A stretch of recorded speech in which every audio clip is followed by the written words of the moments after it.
Não se pode dizer, por exemplo, que o paganismo existe e que o cristianismo existe. No entanto, pode-se dizer que há pagãos e que há cristãos. Um cristianismo pode ser paganismo e um paganismo pode ser cristianismo. Noutros termos, há muitas pessoas para quem o cristianismo é paganismo, isto é, aquelas pessoas que transformam o cristianismo em paganismo, exatamente do mesmo modo como transformariam qualquer religião em paganismo. Em cada religião, há níveis diferentes de compreensão. Toda religião pode ser compreendida de uma forma ou de outra. A compreensão literal, a deificação da palavra, da forma, do ritual, convertem em paganismo a religião mais sublime e sutil. A capacidade de discernimento emocional, de compreensão da essência, do espírito, do simbolismo, a manifestação de sentimentos místicos, podem converter em sublime religião o que externamente pode parecer um culto primitivo de selvagens ou semi-selvagens. A diferença não está nas ideias, mas nos homens, que recebem e reproduzem as ideias, seja na arte, na filosofia e na ciência. Uma só e mesma ideia é compreendida de maneiras diferentes por homens de diversos níveis, e ocorre frequentemente que a sua compreensão difere completamente. Se nos dermos conta disso, tornar-se-á claro para nós que não podemos falar de religião, arte ou ciência e etc. Pessoas diferentes têm ciências diferentes, artes diferentes, etc. Se soubéssemos como e em que os homens diferem entre si, compreenderíamos como e em que as várias religiões, artes e ciências diferem uma das outras.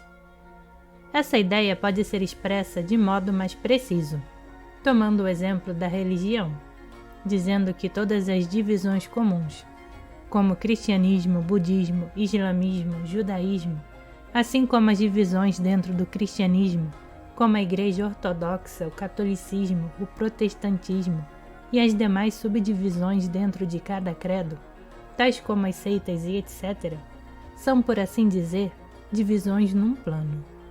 Deve-se compreender que, além dessas divisões, há divisões de níveis, isto é, há o cristianismo de um nível de compreensão e sentimento, e há o cristianismo de outro nível de compreensão e sentimento, que começa num ritual exterior muito elementar ou hipócrita, que se transforma em perseguição de todo pensamento heterodoxo, até o nível mais alto do próprio Jesus Cristo.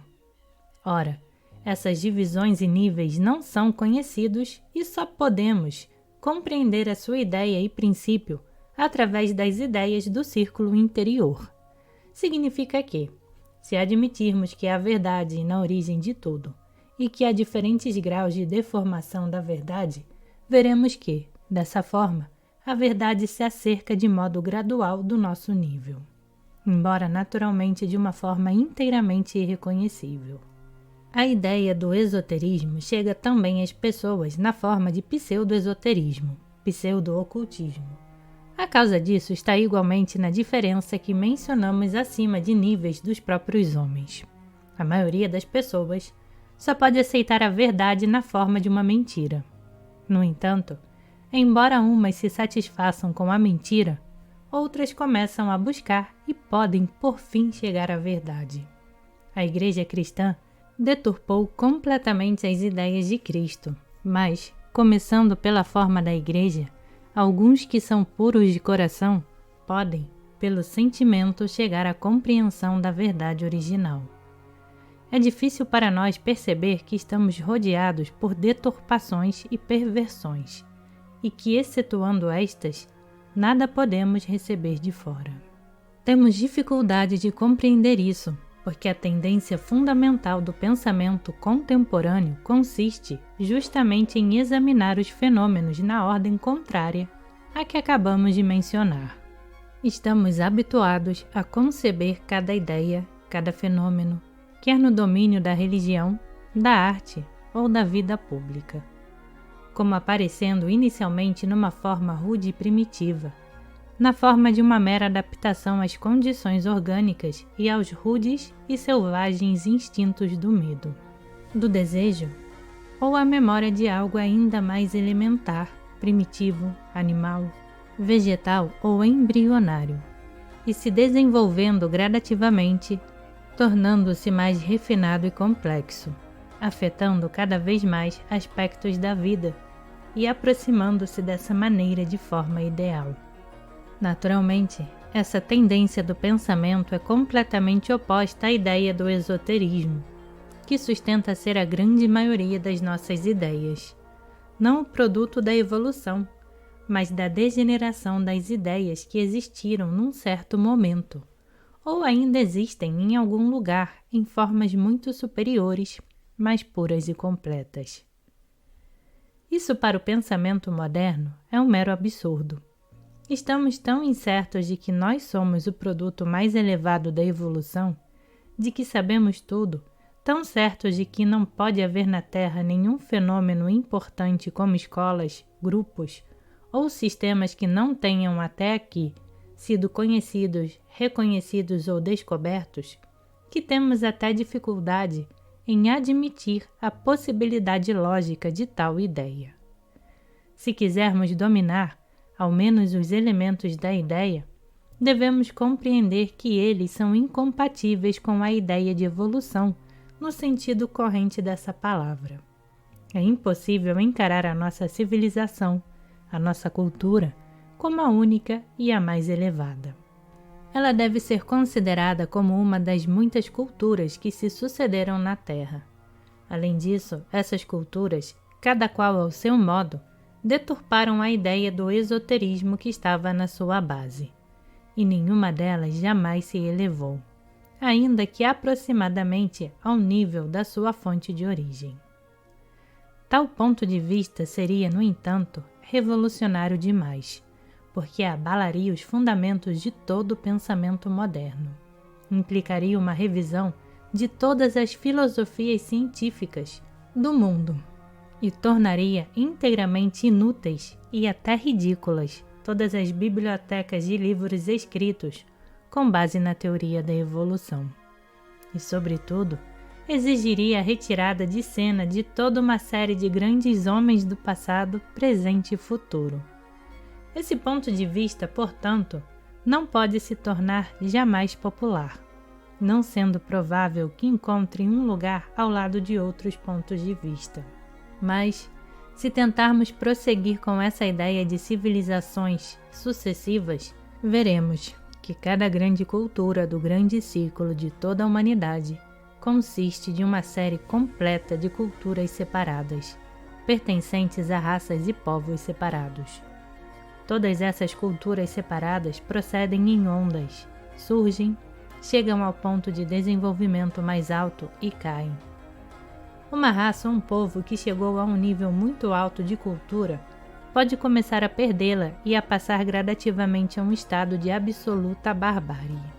Os selvagens dos nossos dias, como se disse antes, podem ser descendentes de raças que tiveram uma vez uma alta cultura. Uma série completa dessas culturas raciais e nacionais, consideradas num longo período de tempo, constituem o que se pode chamar uma grande cultura ou a cultura de um grande ciclo. A cultura de um grande ciclo é também uma onda formada, como toda onda, de um certo número de ondas menores, e essa cultura, do mesmo modo que as culturas isoladas, raciais ou nacionais, alcança o seu ponto mais alto e mergulha, por fim, na barbárie. É evidente que a divisão em períodos de barbárie e períodos de cultura não deve ser entendida literalmente. A cultura pode desaparecer totalmente num continente e ser parcialmente preservada em outro que não mantenha nenhuma comunicação com o primeiro. Podemos pensar precisamente dessa maneira sobre a nossa própria cultura, porque épocas de profunda e indubitável barbárie na Europa podem ter sido épocas de determinada cultura em partes da América Central ou do Sul. Talvez em alguns países da África, Ásia e Polinésia. A possibilidade de que uma cultura seja preservada em algumas partes do mundo, num período de decadência geral, não afeta o princípio fundamental de que a cultura procede em grandes ondas separadas por longos períodos de barbárie, mais ou menos completa. É bem possível que ocorram períodos, especialmente se coincidem com cataclismos geológicos, com modificações do estado da crosta terrestre, nos quais toda aparência de cultura desaparece, e os remanescentes de toda a humanidade primitiva comecem uma cultura nova a partir do início da Idade da Pedra. Segundo a ideia do esoterismo, nem todas as coisas valiosas que a humanidade obteve nos períodos de cultura se perdem nas épocas de barbárie. A substância fundamental do que a humanidade adquiriu num período de cultura é preservada em centros esotéricos num período de barbárie e serve posteriormente para o princípio de uma nova cultura. Todas as culturas se erguem e caem. A razão disso é que em cada cultura, como se pode observar, por exemplo, na nossa, se desenvolvem princípios completamente antagônicos, o de civilização e o de barbárie, que evoluem simultaneamente. O começo da cultura vem do círculo interior da humanidade, e muitas vezes ele se dá por meios que são violentos. Os missionários do círculo interior civilizam as raças selvagens, às vezes pelo fogo e pela espada, porque não pode haver outro meio senão a violência para lidar com os povos selvagens. Depois, os princípios de civilização se desenvolvem, criando aos poucos as formas de manifestação espiritual do homem chamadas religião, filosofia, ciência e arte. E também as formas de vida social que criam para o indivíduo certa liberdade, os lazeres, a segurança e a possibilidade de sua manifestação em esferas superiores de atividade. Isso é a civilização. Como dissemos, o seu início, isto é, o princípio de todas as suas ideias e do seu conhecimento, vem do círculo esotérico. Entretanto, simultaneamente com o começo da civilização, admitiu-se a violência, e o resultado é que, lado a lado com a civilização, cresce também a barbárie. Isso significa que, paralelamente ao crescimento das ideias que vêm do círculo esotérico, se desenvolvem outros aspectos da vida que se originam no estado de barbárie da humanidade. A barbárie carrega consigo os princípios da violência e da destruição. Estes não existem nem podem existir na civilização. Em nossa cultura é muito fácil seguir essas duas linhas, a da civilização e da barbárie. O selvagem mata seu inimigo com uma clava. O homem culto tem à sua disposição toda sorte de recursos técnicos, explosivos de grande potência, a eletricidade, aeroplanos, submarinos, gases venenosos e etc. Todos esses meios e instrumentos de destruição e extermínio são apenas formas evoluídas da clava e diferem dela apenas em seu poder de ação. A cultura dos meios de destruição e a dos métodos de violência são a cultura da barbárie. Além disso, uma parte essencial da nossa cultura consiste na escravidão e em todas as formas possíveis de violência em nome do Estado, da religião, das ideias, da moral e de tudo o que se possa imaginar. A vida interior da sociedade moderna, os seus gostos e interesses estão cheios de traços bárbaros. A paixão pelos espetáculos e diversões, pelas competições, os esportes, o jogo de azar, a grande sugestionabilidade, a propensão a submeter-se a todos os tipos de influências, ao pânico, à desconfiança. Todas essas coisas são facetas da barbárie, e todas elas florescem em nossa vida, utilizando todos os meios e instrumentos da cultura técnica, como a imprensa, o telégrafo, a telegrafia sem fio, os meios rápidos de comunicação e etc. A cultura busca estabelecer uma fronteira entre ela e a barbárie. As manifestações da barbárie são denominadas crimes, mas a criminologia existente é insuficiente para isolar a barbárie, porque a ideia de crime na atual criminologia é artificial, pois o que se chama de crime é, na realidade, a infringência das leis existentes, sendo que as leis são muitas vezes uma manifestação de barbárie e violência. Tais são as leis proibitivas de diversos tipos que abundam na vida moderna. O número dessas leis está constantemente crescendo em todos os países e, devido a isso, o que se chama crime é com frequência não um crime em absoluto, porque não encerra nenhum elemento de violência ou dano. Por outro lado, crimes indiscutíveis escapam ao campo visual da criminologia, quer porque não são reconhecidos como crime, quer porque ultrapassam determinada medida. Na criminologia atual, há conceitos criminoso, profissão criminosa, sociedade criminosa, seita criminosa, casta criminosa, tribo criminosa, mas não há qualquer conceito de Estado criminoso, ou de governo ou legislação criminosa. Consequentemente, os maiores crimes escapam de serem chamados crimes. Essa limitação do campo visual da criminologia, ao lado da falta de uma definição exata e permanente do conceito de crime, é uma das características fundamentais da nossa cultura. A cultura da barbárie cresce simultaneamente com a da civilização, mas o ponto importante é o fato de que as duas não podem se desenvolver indefinidamente em linhas paralelas. Chega, inevitavelmente, o momento em que a cultura da barbárie interrompe o desenvolvimento da civilização e gradualmente, ou possivelmente com muita rapidez, a destrói completamente. Pode-se perguntar por que a barbárie deve inevitavelmente destruir a civilização e a civilização não pode destruir a barbárie. É fácil de responder. Antes de tudo, tal coisa nunca se soube que tenha acontecido em toda a história que conhecemos, enquanto o fenômeno contrário, isto é, a destruição da civilização pela barbárie, a vitória desta sobre a civilização, tem ocorrido seguidas vezes e está ocorrendo hoje. E como se mencionou anteriormente, podemos julgar o destino de uma grande onda de cultura pelo destino das ondas de cultura menores das raças e povos individuais. A causa radical da revolução da barbárie está no próprio homem.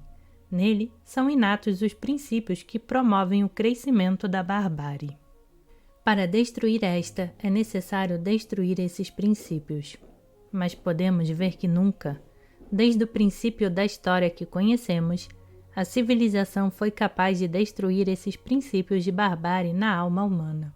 E por isso, a barbárie sempre se desenvolve paralelamente à civilização. Além disso, a barbárie geralmente se desenvolve mais depressa do que a civilização, e em muitos casos detém o desenvolvimento da civilização desde o princípio. É possível encontrar muitos exemplos históricos da civilização de uma nação impedida pelo desenvolvimento da barbárie nessa mesma nação.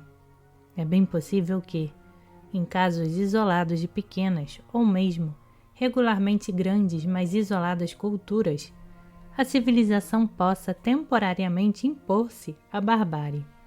Mas noutras culturas existentes ao mesmo tempo, foi a barbárie que sobrepujou a civilização e, com o tempo, invadiu e se impôs à civilização daquelas outras culturas isoladas, que em seus próprios países haviam triunfado sobre a barbárie. A segunda razão da vitória da barbárie sobre a civilização, que se pode ver sempre, é o fato de que as formas originais da civilização cultivaram certas formas de barbárie para proteger a sua própria existência, a sua própria defesa, o seu próprio isolamento, como a organização do poder limitar, o incremento da técnica e da psicologia militares, o estímulo e a legalização de várias formas de escravidão, a codificação de costumes bárbaros e etc. Essas formas de barbárie em pouco tempo se desenvolvem mais do que a civilização. Começam a ver a finalidade de sua existência em si mesmas. A sua força reside no fato de que podem existir por si mesmas sem ajuda exterior. A civilização, ao contrário, tendo vindo de fora, só pode existir e se desenvolver recebendo ajuda exterior, isto é, a ajuda do círculo esotérico. Mas as formas desenvolvidas da barbárie isolam imediatamente a civilização da sua origem, e esta então, perdendo a confiança na razão da sua existência, começa a servir as formas desenvolvidas da barbárie, na crença de que nisso está seu fim e destino. Todas as formas criadas pela civilização sofrem um processo de modificação e se adaptam à nova ordem de coisas, isto é, tornam-se subservientes à barbárie. O governo teocrático se transforma em despotismo. As castas, se foram reconhecidas, passam a ser hereditárias. A religião, assumindo a forma de igreja, torna-se um instrumento nas mãos do despotismo ou das castas hereditárias. A ciência, transformada em técnica, favorece os propósitos de destruição e extermínio. A arte degenera e se converte num meio de manter as massas no nível da imbecilidade. Essa é a civilização a serviço da barbárie, escravizada à barbárie. Pode-se observar essa relação entre a civilização e a barbárie através de toda a vida histórica, mas tal relação não pode existir indefinidamente. O crescimento da civilização se detém.